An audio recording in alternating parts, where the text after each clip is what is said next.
guys, Chris here at Midlife Carpentry. Welcome back to another As I See It.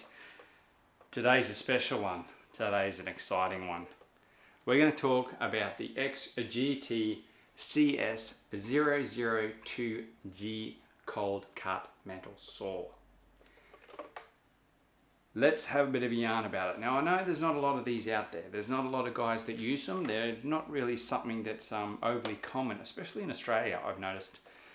But by G's and Jingos, if you haven't got one and you do cut steel on a regular basis, you need to have one of these saws. Simple as that. Let me tell you why. As you know, Chris here at Midlife Carpentry, guys, I have my own little installments with different bits and pieces of what it's like being a second year apprentice. All right, I have my tool shout outs, which is a few little short snippets of what I do.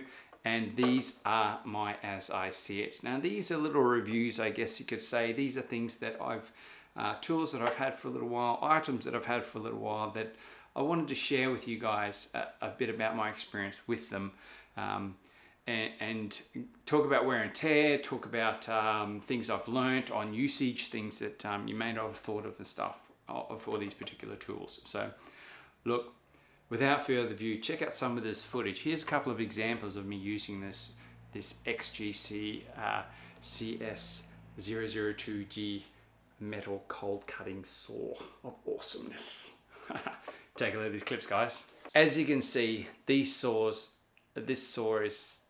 something else. Like the fact that it's cold cut is a whole other level. The fact that you're not using a grinder, you're not heating anything up, the fact that you can get yourself in a precarious position, a pair of trestles or a ladder or whatever, and cut the top of a post off to get your levels right and stuff for a flyover roof example or something like that. It's flyover skillion or something along those lines. So you can comfortably cut your posts at the height they need to be. Also, sheet metal. These things munch through sheet metal. The biggest thing about the XGT saw, okay, the cold cut saw, is getting the blade to suit the application, okay? Now, in my saw at the moment, I've actually got the 70 tooth. It's a 70 tooth blade, okay? So there is a fair few chunk of teeth on this bad boy, okay? Quite a fair few. Now these blades are great for up to, I think it's up to 0.9 per mil in thickness of sheet tin. And if you want to go thicker, then obviously you change the blade to suit. So I roll with that blade, the 70 tooth, and I've also got a EpiCut 45 tooth blade as well, which I swap out if I'm going to cut, say for example, 5mm or 4mm post, steel post, which this thing has been an absolute beast building that carport. Like, I've done some work with it at work, like while I was doing jobs and stuff there. But the amount of cutting I did with this saw for this carport, pretty much all the metal cuts were done with this. We did a few small cuts with grinders and stuff, but majority of it was cut with this particular saw, and for good reason too. I mean, the fact that we could basically put a square on a bit of steel and cut through it like it was a piece of timber is unreal. Like, it's such a good feeling.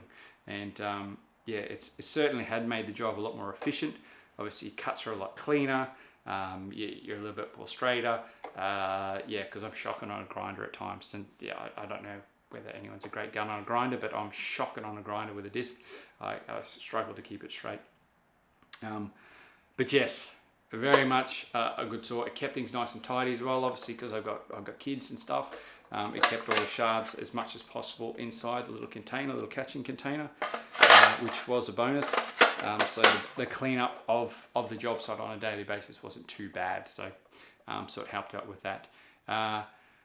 One of the big tips that I have noticed that was given to me by one of the guys at the tool shop in Cairns Hardware. Thanks, Cairns Hardware Tool Shop, for this little tip. You guys are absolute legends. I thoroughly enjoy dealing with you guys on a regular basis.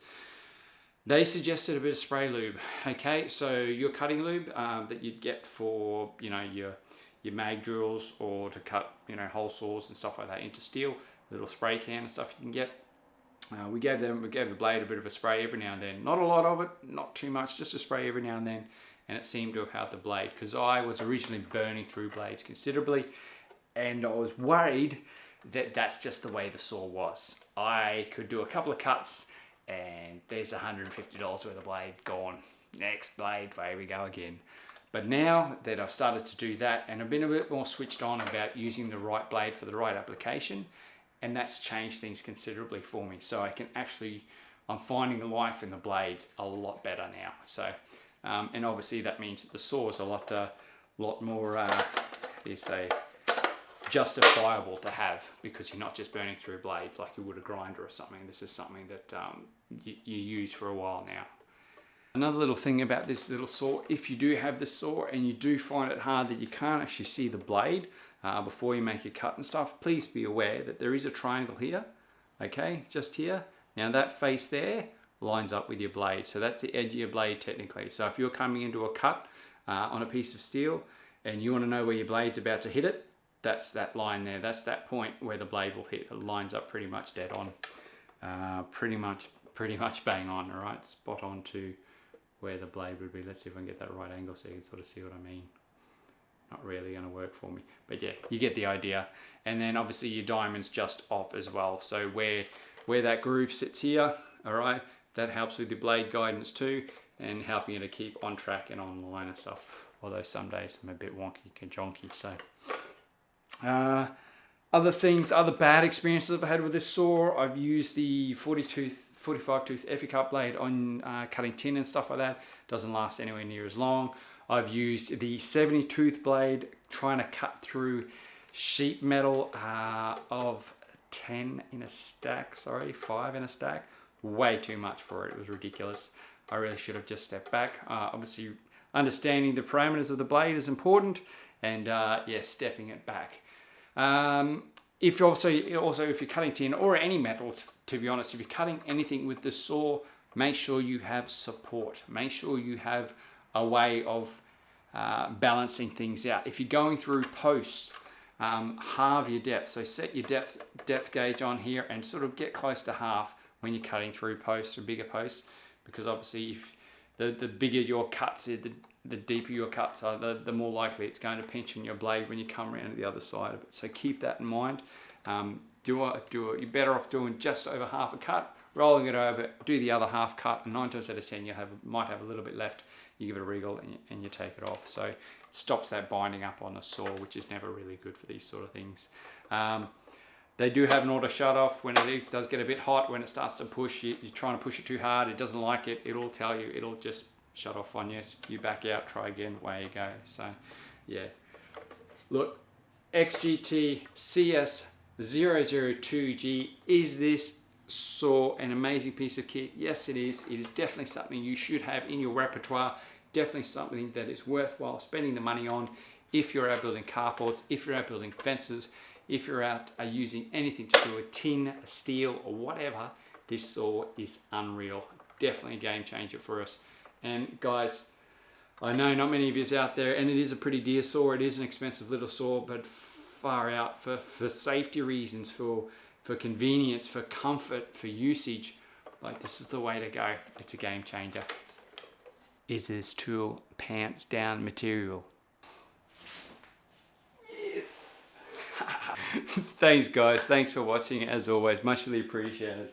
Definitely this cold cut metal saw is a winner. 40 volt all the way, XGT, absolute. They've kicked it out of the park with this one, and I'm so thankful they have, because it has made my life a lot easier. It has made my jobs a lot easier.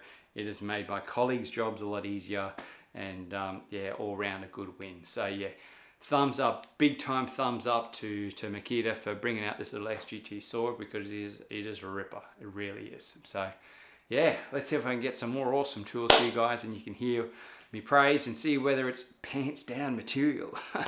Righto guys, build on legends, have a cracker of a week or a weekend, and we'll chat again soon. See ya.